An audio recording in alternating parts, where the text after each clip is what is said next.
Em nome do Pai, do Filho e do Espírito Santo. Louvado seja nosso Senhor Jesus Cristo, para sempre seja louvado. Amém. A primeira leitura, eu acredito que ela é autoexplicativa. Então o Evangelho também é autoexplicativo.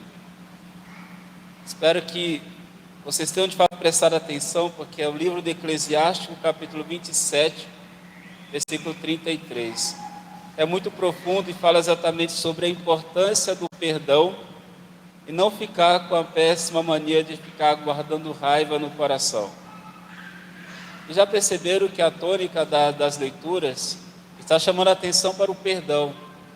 E é muito fácil falar para vocês aqui, olha, você tem que perdoar. Jesus está mandando perdoar, tem que perdoar. O discurso é muito fácil, a prática nem tanto. Até porque eu não conheço a vida de ninguém aqui, o passado, o que aconteceu. E nem sempre perdoar é uma tarefa fácil. Isso é a coisa mais verídica do mundo. Perdoar ali uma pequena ofensa, pequeno xingamento, ok. Mas coisa muito grande, não sei se é tão simples assim. E ao final do discurso, espero que Deus me dê a graça de poder falar aquilo que é adequado para vocês. Essa primeira pergunta de Pedro: se meu irmão pecar contra mim, seria até 7 vezes que eu devo perdoar? A pergunta de Pedro não está errada, porque ele não diz, eu tenho que perdoar apenas uma vez. Ele coloca até o número bom, 7 vezes. Nosso Senhor vai adiante, não, até 70 vezes 7. Por lógica, nós vamos fazer o cálculo aqui, chegar naquele número exato, não, a partir daqui eu já não perdoo mais. Não é isso que nosso Senhor está querendo dizer, simplesmente diz, deve perdoar sempre e com perfeição, com a graça de Deus. Não só 7 vezes, não apenas 70 vezes 7, mas sempre e com perfeição. Chama atenção aqui para uma coisa que pode passar despercebida. O reino dos céus é como o rei que resolveu acertar as contas com seus empregados.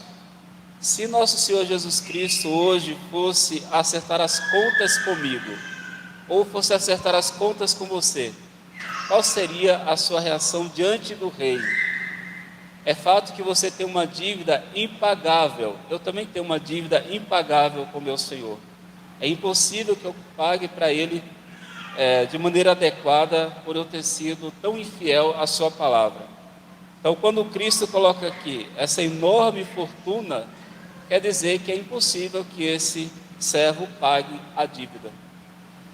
No entanto, pelo fato de ele estar ali suplicando o perdão, suplicando um prazo, o rei concede o perdão para ele. É assim que Deus faz conosco.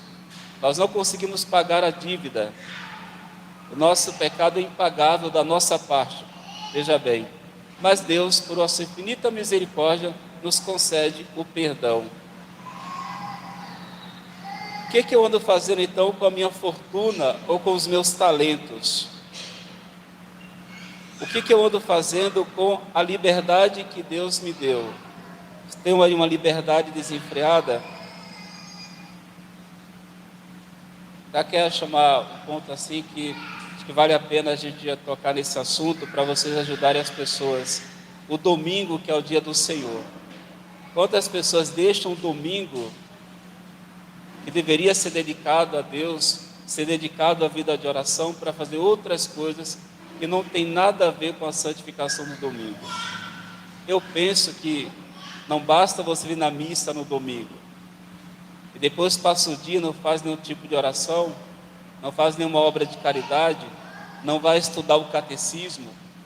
Pode até estar santificando o domingo, mas existe alguma falta aqui. Ou outras pessoas que sequer participam da missa dominical.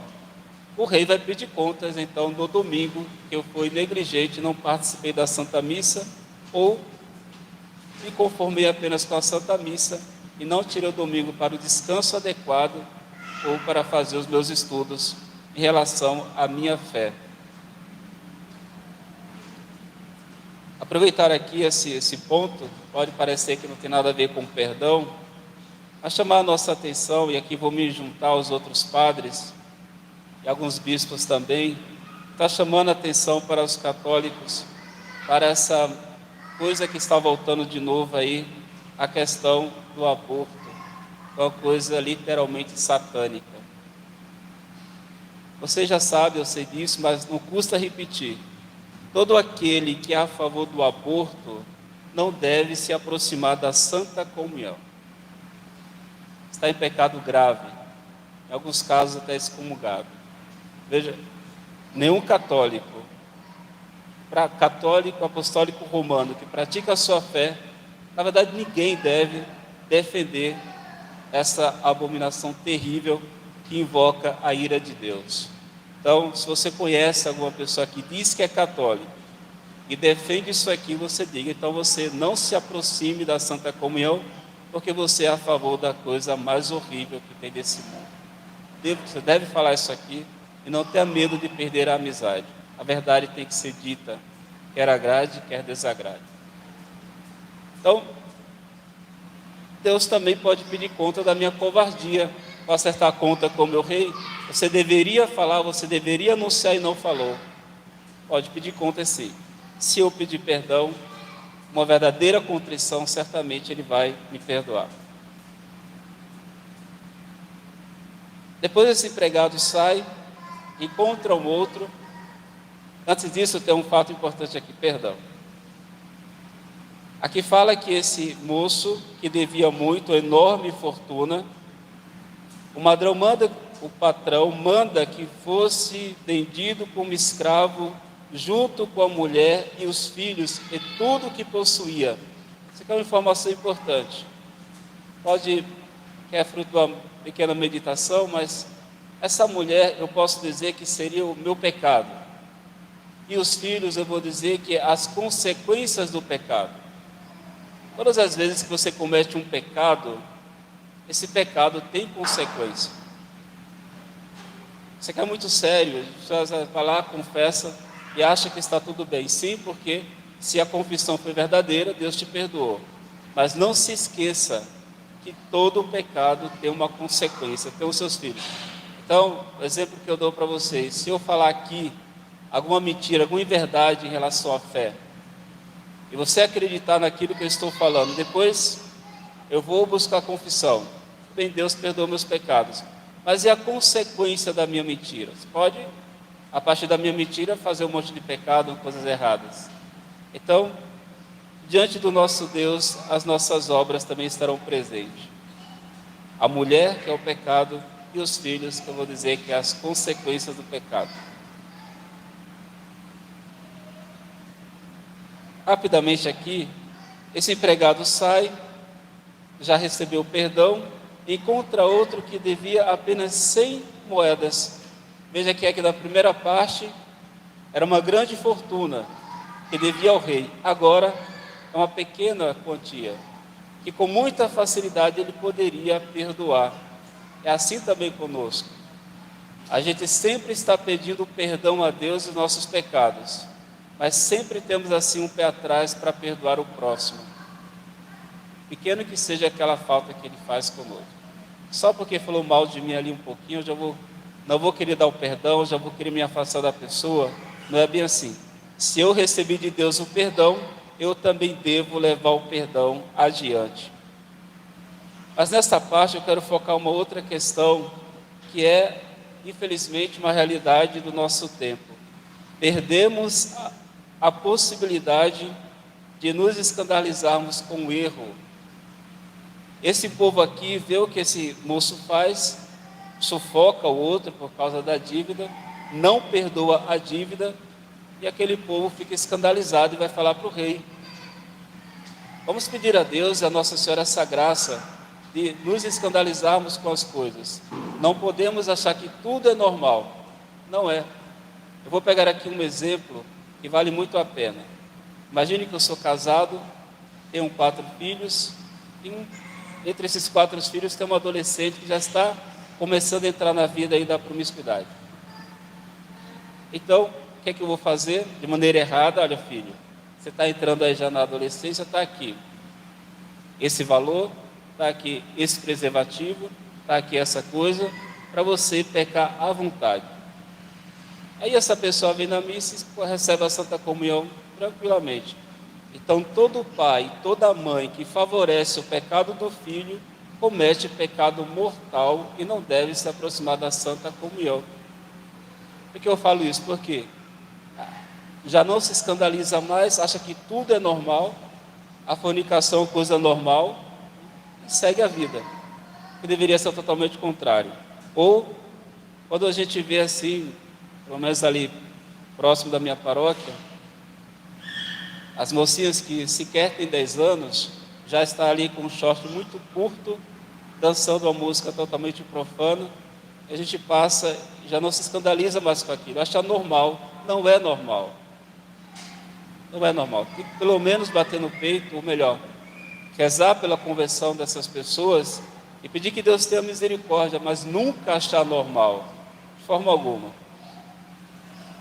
Poderia pegar aqui outros exemplos, mas é pedir a Deus que a Nossa Senhora repita essa graça. Senhor, que eu não me acostume com o erro, porque de tanto estar acostumado com o erro, pode ser que eu fique também, acabe cometendo pecados graves e achando normal. E outro ponto, esses empregados que ficaram muito tristes, foram contar diretamente ao patrão, não foram fofoqueiros. Foi falar exatamente para quem deveria ser denunciado. Então, quando você vê um irmão fazer uma coisa errada, não vai divulgar o erro do seu irmão. Se for preciso, leve ao superior da pessoa. Essa é a nossa obrigação. Quando você vai falar para uma pessoa que não tem condições de resolver a questão, você está tirando a fama dele, você acaba cometendo uma falta. Então, vou diretamente ao superior. Olha, aquela pessoa fez isso, que você tome as devidas providências. Essa é a nossa atitude. Nunca levar as pessoas que não têm condições de resolver a questão. Por último, aí vem a parte que é um pouco mais delicada, digamos assim. Como que eu vou falar para você que deve perdoar? Como eu disse no início do meu discurso, eu não sei da tua história. Sei muitos casos, assim, casos de pessoas muito marcadas com as ocorrências da vida, e não é fácil chegar para a pessoa e dizer, perdoa. Não. Porém, Deus não manda a gente fazer nada de impossível. Deus não nos exige o impossível. Isso é um ponto importante. Se Cristo, nosso Senhor, fala que nós temos que perdoar, vamos acreditar em nosso Senhor e vamos dar o perdão. E a graça necessária para que o seu coração seja aberto ao perdão, o próprio Deus vai te conceder. Então reze, peça a Jesus e a Nossa Senhora essa graça. Precisa perdoar quem quer que seja? Senhor, me dá essa graça, para que esse perdão seja verdadeiro, não seja um perdão falso. Perdoar não quer dizer que você vai esquecer da ofensa que a pessoa fez. Que você não vai ficar guardando mágoa, você não vai desejar o mal para a pessoa, você vai até rezar pela pessoa, embora isso venha à sua lembrança. Então conte sempre com a graça de Deus. A ajuda de nosso Senhor não te faltará, se você pedir com santa humildade a graça do perdão e a graça de oferecer o perdão. Que Deus nos ajude, que Nossa Senhora das Dores, a nossa boa mãe, nos dê essa grande graça de se humilhar diante de Deus e pedir perdão, a graça de perdoar o próximo e a graça de não ficar satisfeito com as coisas do mundo e nunca, em nome de Deus, aprovar alguma coisa que venha ofender os 10 mandamentos e o mandamento da igreja. Somos católicos, apostólico romano, praticante, e tudo aquilo que o mundo abraça, a gente rejeita. Abraçamos a cruz de Cristo, nosso Senhor. Não vá andando com o mundo não, porque é sinal de perdição. Fique com a igreja jamais erra. Salve Maria.